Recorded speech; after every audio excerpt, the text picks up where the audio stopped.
بسم الله الرحمن الرحيم maanta waxaan u sheegayaa dadweynaha ummadda Soomaaliyeed ee joogta magaalada Nairobi Minneapolis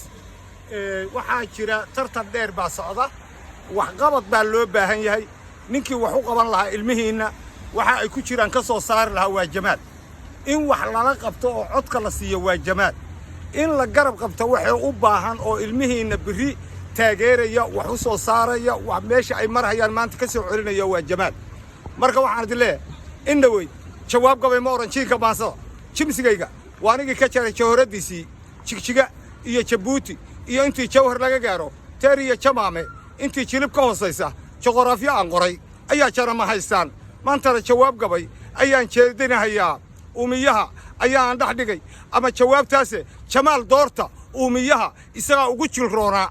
ninka wax qabanaya waa jamaal baardirin yu idin dhaafin waa idin sheegay yu idin dhaafin assalaamu calaykum wa rahmatullahi wa barakaatuh